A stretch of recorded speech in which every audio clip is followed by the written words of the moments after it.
Olá, sou eu, Motoguru. Olá, aqui é o Gominsu.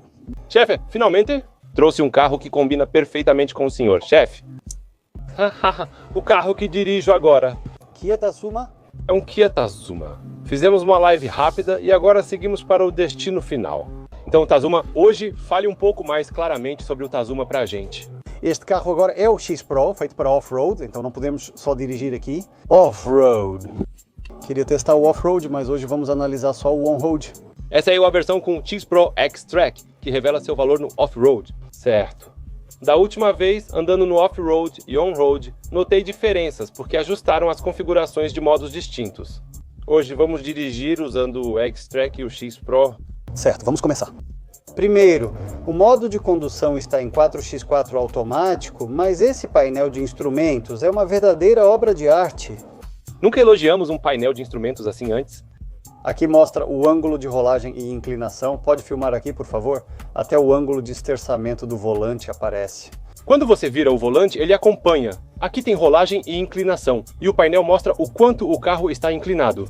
Isso normalmente aparece só na parte exclusiva para off-road, mas mesmo sem isso já aparece ali como padrão, né? Exato, porque não é uma empresa sem tecnologia off-road. Como falamos antes, a Kia está fabricando o próximo veículo tático militar. Quando servimos no Exército, a K131 Retona e outros veículos militares, assim como os novos veículos táticos, também estão sendo fabricados pela Kia. É verdade. Por causa disso, no caso dos veículos militares, os requisitos são muito rigorosos. Assim, veículos como o Jongyeongsa devem subir inclinações de 60 graus. 60 graus, uma inclinação de 60 graus. Isso mesmo. 60 graus não é isso? Vocês é mais inclinado do que pensam. Além disso, é preciso ser capaz de operar em uma inclinação lateral de 40 graus. 60 graus, mas como você sabe esse número? O que você fazia no exército? Só assim podem ser escolhidos como veículo tático, já que tem experiência e tecnologia para fabricar esse tipo. Agora, uma dessas empresas lançou um modelo off-road. Como não ficar curioso? Eu também fiquei muito curioso. Então, fale sobre a sua primeira impressão. Se você tirar o emblema da Kia, parece um carro militar. Verdade, também tem pneus all-terrain. Está equipado com pneus all-terrain? Não tem nada para fazer. Sobre esse design, há opiniões divididas, mas eu acho legal, pois um carro assim precisa de uma aparência que combine para ser estiloso. É verdade, para ser sincero, muitos comentários no nosso canal dizem que não gostam. Mas vou resumir assim para vocês, vejam pessoalmente, vejam com seus próprios olhos e decidam. Não dá para dizer se é bom ou ruim sem ver pessoalmente, né? Quando você vê, percebe que o Tasman é um carro diferente. E se você fizer alguns ajustes no Tasman, ele fica realmente incrível. E quando você olha para o carro, dá a sensação de que precisa ir a algum lugar com ele? E também, antes do Tasman B, não tínhamos veículos com carroceria sobre chassi, como o Mojave. Não existiam carros com esse tipo de estrutura, sabe? Por isso, as pessoas acabam comparando com o Mojave. Muitos devem se perguntar, o que é diferente do Mojave? O que você acha? Primeiro, o Mojave tinha motor a diesel, mas era um diesel de 6 cilindros. Ah, então era diferente. E o Mojave antigamente também tinha um motor a gasolina 4.6. O que isso significa é que o conceito da Kia ao fabricar o Mojave é de um carro de luxo. Este aqui é focado em picapes, mas especialmente este modelo X Pro é especializado em off-road. Então a altura do solo é muito maior e ele foi lançado assim. Você deve conseguir ir à maioria dos lugares off-road sem modificações. O Tasman é o veículo que consegue subir a maioria dos terrenos off-road do país só com o modelo original, sem nenhuma modificação. Sabe quando a gente compra esse tipo de carro? Normalmente levanta a suspensão, coloca pneus maiores, faz várias modificações, né? A gente acha que precisa fazer isso que é necessário, mas na verdade não é. Sim, a altura do solo desse carro é impressionante. É verdade. Só de subir e descer já dá pra sentir a diferença. É verdade. Quando você anda num carro desses, dá uma sensação de que você é tipo igual ao tiozinho do micro-ônibus do bairro, sabe? Tem isso também. Além disso, tem essas funções de terreno, tração nas 4 rodas, bloqueio do diferencial e no caso do X Pro, atrás ele vem com um diferencial de deslizamento limitado eletrônico, parecido com o da Genesis. Mas agora, quanto ao desempenho, claro, né? Já vi alguns vídeos estrangeiros circulando por aí, então esse desempenho é realmente muito bom. Então, em termos de conforto ao dirigir, qual que é a diferença? O carro que estou curioso é o Mojave. Como é uma carroceria sobre chassi, esse aqui também é, mas além disso, na parte de trás foi colocada uma mola de lâmina. Ah, é verdade. Na parte de trás colocaram o que chamamos de mola de lâmina. Para um carro com mola de lâmina atrás, até que a traseira é bem... Verdade. Nesse nível está até bom. Para carregar objetos, o formato de várias camadas empilhadas é chamado de mola de lâmina, certo? Como isso é padrão, será menos flexível que uma Multilink Ground, mas ainda assim está melhor que eu esperava. Tá bom. Estamos andando com o caminhão vazio. Só nós dois, sem carga, até o compartimento está vazio. Dirigimos numa estrada comum a uns 80 km por hora, que também não é muito boa. Mas mesmo assim, o conforto da viagem está bom. Há um veículo que me deixa ainda mais curioso. Se compararmos com os veículos em atividade, temos o legítimo picape nacional, o Rexton, e das marcas importadas, temos o Chevrolet Colorado. Primeiro, o que você acha ao comparar com o Rexton? Ele é um pouco mais suave do que o Rexton. É suave. Ele é um pouco mais suave do que o Rexton, mas o Rexton parece ser um pouco melhor em linha reta, mas em comparação com o Can, o Rexton ainda é um pouco mais. Ele dá uma sensação de que a traseira bate um pouco, mas este aqui parece ter sido ajustado para ser bem mais sofisticado. Pode ser mais sofisticado, sim. Não, por isso não sei se serve como comparação. Porque o Colorado já é um modelo antigo e o preço já passou dos 70 mil. Então, na verdade, a diferença é muito grande. Ele fica entre os dois. Como ele se compara ao Colorado? Mesmo com esse acabamento do Colorado, a diferença agora é de cerca de 20 milhões de won. Com o Colorado. Este é o topo. Sendo o modelo topo de linha, a diferença é de cerca de 20 milhões de won. Já testamos o Colorado, lembra? Ele tinha uma sensação boa, sabe? Apesar de ser uma caminhonete, ele também era silencioso e até tinha um bom desempenho, era estável. Por isso senti que realmente foi feito por um país que tem muita experiência em fabricar picapes. No caso da Tasman, parece que ela está bem no meio disso. Eles posicionaram bem. Acho que segue exatamente a faixa de preço. E além disso, ele é de primeira geração, não é? Isso mesmo, a primeira geração... Se a primeira geração não for pelo menos assim? Claro. Então, ele tem, antes de tudo, recursos de conveniência exclusivos da Hyundai e Kia, que você não encontra no Colorado. Incrível, incrível. Isso aqui é simplesmente incomparável. Mesmo trazendo todas as picapes ou um caminhão gigante de mais de 1 bilhão, não chega a esse nível de conveniência. Possui recursos de conveniência impossíveis de copiar e inalcançáveis, além de esses caminhões nem terem assistência ao motorista. Essas diferenças eles são bem claras e como ele tem uma característica um pouco mais suave, acho que a opinião do pai e da mãe pode ser bem diferente.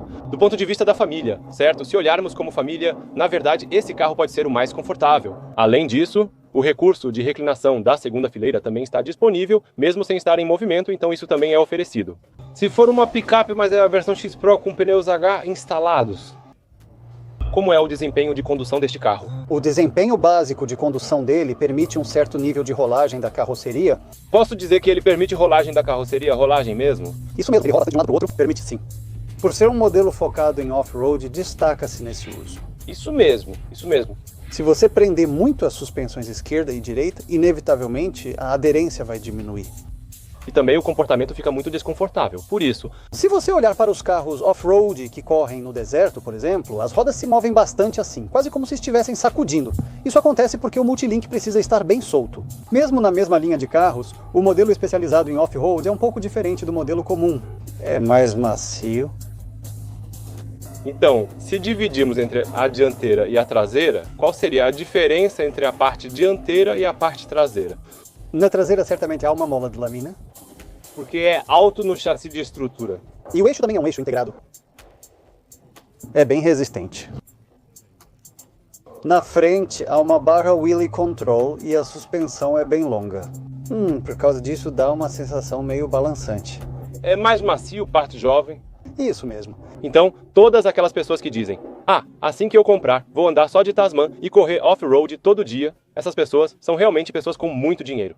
Vocês vão usar para ir ao trabalho, usar para lazer nos finais de semana e, normalmente, vão usar mais no asfalto do que no off-road, certo?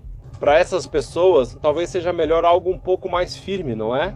Para essas pessoas, na verdade, o Extreme pode ser melhor do que o X Pro. Já que há essa opção, use o Extreme também. Sugiro escolher entre Adventure ou Extreme. Para lazer, o X-Pro é indicado. Se observar agora, é isso. A altura do solo foi elevada em 2,5 centímetros comparado ao modelo padrão. Ele também vem com pneus especializados para off-road e você pode escolher modos como o de reboque ou até mesmo o controle de freio por inércia. É verdade, fiquei surpreso. O modo de reboque também é muito detalhado e o modo terreno é realmente muito especializado. Então, se você leva em conta o off-road e gosta desse tipo de lazer, se comprar esse carro, acho que pode ir para a maioria dos lugares sem precisar fazer ajustes ou tunar para off-road. Não precisa fazer, como falamos na live, nem precisa fazer undercoating. Não precisa de undercoating e também não tem muita coisa para mexer depois. Isso mesmo. De verdade, se você assistir ao YouTube, tem pessoas que vão para lugares remotos assim, essas pessoas realmente precisam fazer alguma coisa, mas se formos considerar o nosso padrão de off-road, esse carro não seria mais do que suficiente? É verdade, a capacidade de curva do Tasman é assim. Aguenta bem, traseira firme. Como a traseira está bem firme? A traseira tem mola de lâmina, né? Verdade. A traseira aguenta bem. E na frente, por causa do equipamento off-road, balança um pouco, mas assim que começa a inclinar, ela aguenta. E parece que vai inclinar muito, mas vou mostrar. A espessura do estabilizador daqui a pouco é bem robusto. Por isso ela inclina menos do que você imagina. Nesse percurso que sempre testamos é assim. Na curva, a baixa velocidade está boa. E ainda assim, um quadro é um quadro, certo? além disso, a traseira é de mola de lâmina, então é definitivamente um pouco mais rígida. Mas não chega a ser desconfortável. Certo, essa mola de lâmina, na época da nossa Colorado também tinha esse tipo de mola, né? Falamos que a traseira era boa por isso. Hoje acho que a traseira da Tasman também está boa. Então ele realmente parece um Golias. É um carro que passa de 5 metros, mas anda com a traseira cheia ou rebocando um grande trailer, né? O mais importante é a força de frenagem. A força de frenagem também é boa. Eu até pisei no freio de repente antes, lembra? E ela se manteve estável. Isso. A força no pedal é linear. Quanto mais você pisa, mais força sente, de forma constante. Gostei disso. Pesa, mas constante.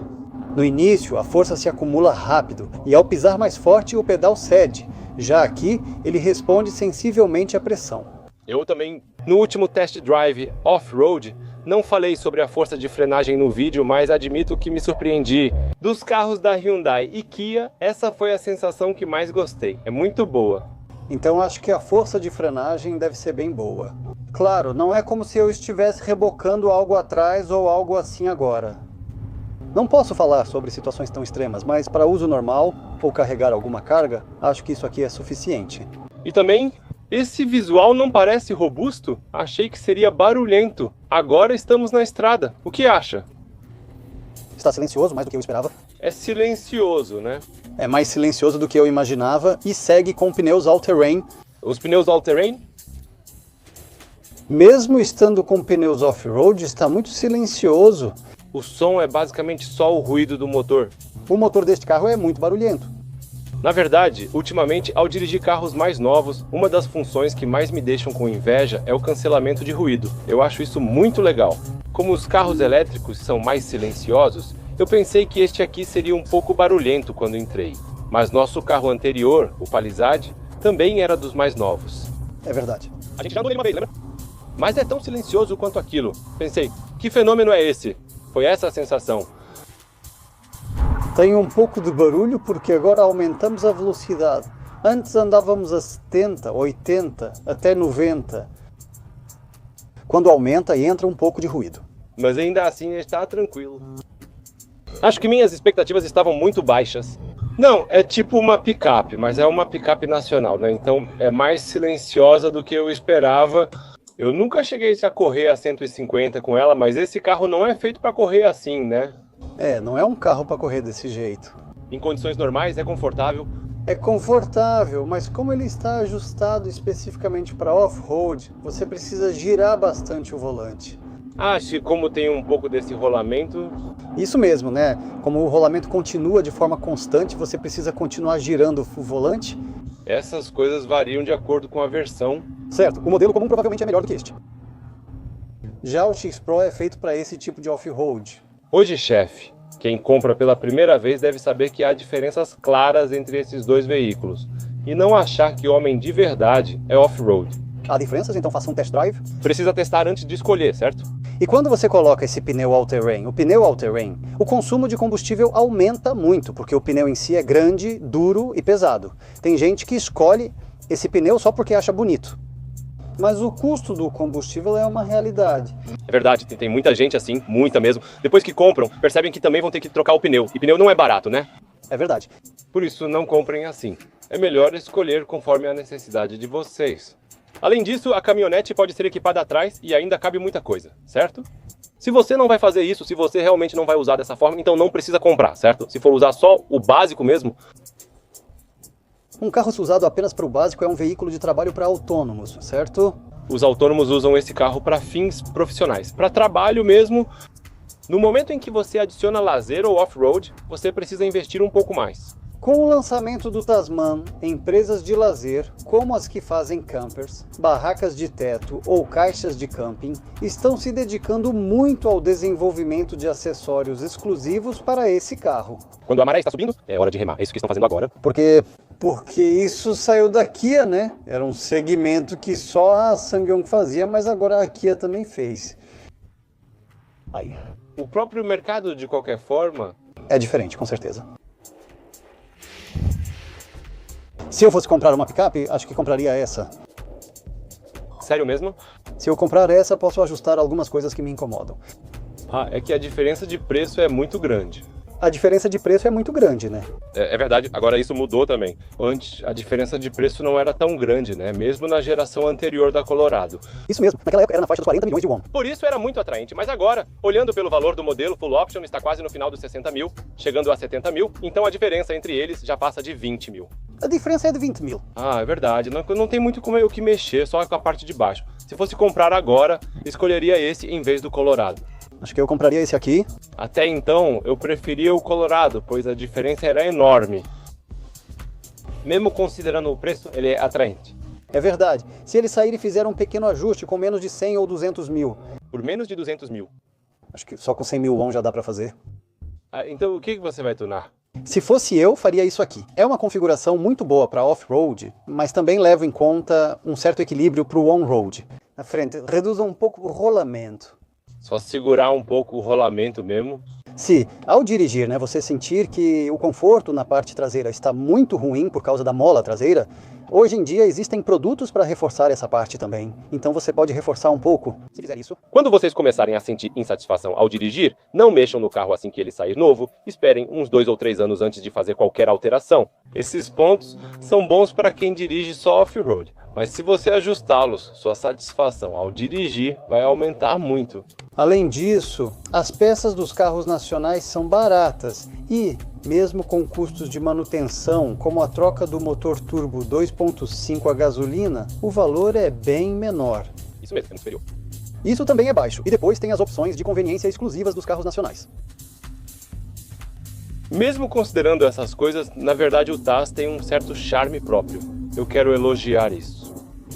É um veículo de primeira geração, não é nem um facelift de primeira geração, e mesmo sem muitos dados disponíveis, eles conseguiram fazer isso. Considerando que é de primeira geração, eu realmente quero valorizar muito isso. Eu não esperava que fosse desse nível. Tá bom, acho que aqui é muito bom em ajustar coisas como o conforto ao dirigir.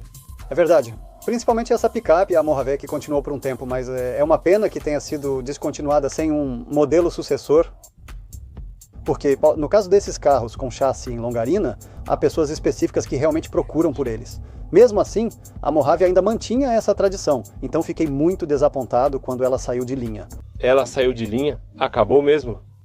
Então esse mesmo que o Tasman surja como conceito, não seria estranho, certo? Isso mesmo. Então o nome pode acabar sumindo. Isso mesmo. Pode ser, mas é um veículo bom demais para existir só como uma picape. Só de ver por fora já fiquei animado, então espero muito do interior. Porque quando o Mojave foi lançado, ele vinha com suspensão a ar nas rodas traseiras. Sim, tinha suspensão a ar e várias opções de motor. Sim, é verdade. Verdade, aquele ali era realmente de luxo. Era de luxo. De verdade. Era um quadro de alta qualidade, mas como tinha uma mola a ar na traseira, realmente era bem legal. É verdade, realmente é assim.